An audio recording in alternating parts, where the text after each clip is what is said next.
everyone, I'm Kate Andrews, and here's a look at what is going on this week in the news. And we begin with news from around the world. Pope Francis is speaking out on clerical sex abuse. During a December 2nd meeting with bishops from the Netherlands making their ad limina visits, he urged them to support abuse victims while also reaching out to priests who have fallen short of their commitments. A 2011 report by a Dutch government commission estimates that as many as 20,000 children may have been abused in the country's Catholic institutions between 1945 and 1981. The president of the Dutch Bishops' Conference told the Pope that the conference established an independent foundation to assist victims. Catholics in the Netherlands have been steadily diminishing, and it is predicted that a third of the Catholic churches in the country will be closed by 2020 and two-thirds by 2025. Also on Monday, Pope Francis met with Israeli Prime Minister Benjamin Netanyahu at the Vatican. The two leaders discussed the possibility of peace between Israel and Palestine. Rome Reports goes inside the meeting. The high-profile meeting between Pope Francis and Israeli Prime Minister Benjamin Netanyahu lasted just 25 minutes.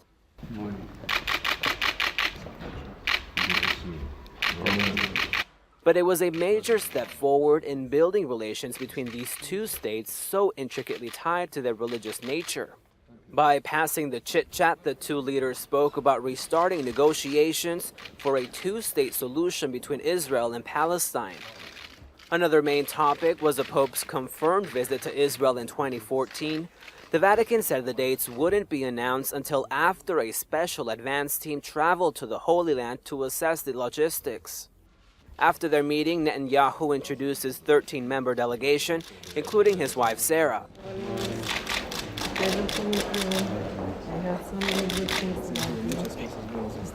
My wife's father is a great Bible scholar.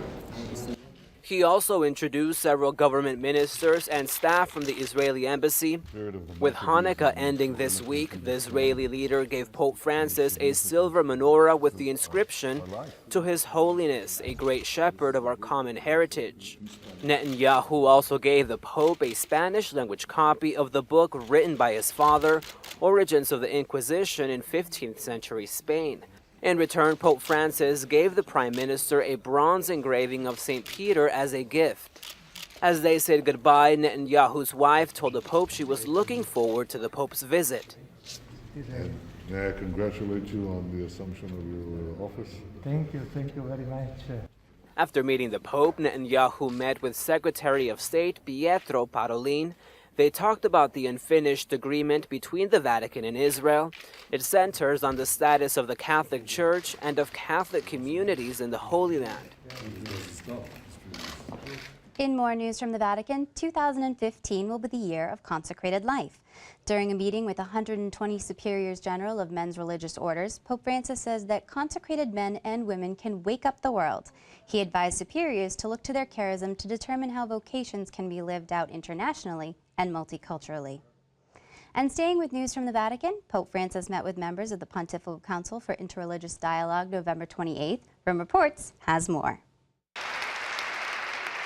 On Thursday, Pope Francis told participants of the plenary assembly for the Pontifical Council for Interreligious Dialogue of the need for friendship and respect among people of different faiths. Prima di tutto mi scuso per il ritardo. Le udienze sono state in ritardo e mi scuso e vi ringrazio la pazienza. Upon arrival, a tired-sounding Pope began talking about how migration and other modern factors are making the world a smaller place and creating more interaction from people of different backgrounds. In that context, he said, dialogue is more important than ever. In effetti, non mancano nel mondo contesti in cui la convivenza è difficile. Spesso motivi politici o economici si sovrappongono alle differenze culturali e religiose, facendo leva anche su incomprensioni e sbagli del passato. Tutto ciò rischia di generare diffidenza e paura. C'è una sola strada per vincere questa paura ed è quella del dialogo, dell'incontro segnato da amicizia e rispetto. The Pope added that dialogue doesn't mean forsaking a Christian identity, but rather enhances it. Taking a cue from his apostolic exhortation, Evangelii Gaudium, he called on Christians to share the joys of their faith with other religions, not to impose it on them, but to build a, quote, authentic relationship. He also explained that interreligious dialogue can help fight against secularization and push for greater religious freedom.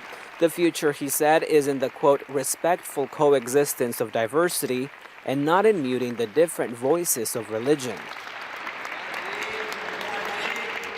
And finally in the news, Pope Francis is asking Orthodox Ecumenical Patriarch Bartholomew of Constantinople to encourage Christians in his area to protect religious freedom. The written message was delivered to Patriarch Bartholomew in Istanbul by Cardinal Kurt Koch. The Cardinal was leading a Vatican delegation to Istanbul for the feast of St. Andrew the Apostle. In his address to the delegation, Patriarch Bartholomew said Pope Francis will renew inspiration for the common journey of the two churches. He also noted the importance of joining the Pope for his 2014 visit to Jerusalem to commemorate the 50th anniversary of Pope Paul's meeting with Patriarch Athenagoras. Well, that is all the information we have for you at this time. I'm Kate Andrews, and don't forget, you can keep up to date on Catholic news throughout the week with Catholic Newsbreak right here on the Catholic TV Network.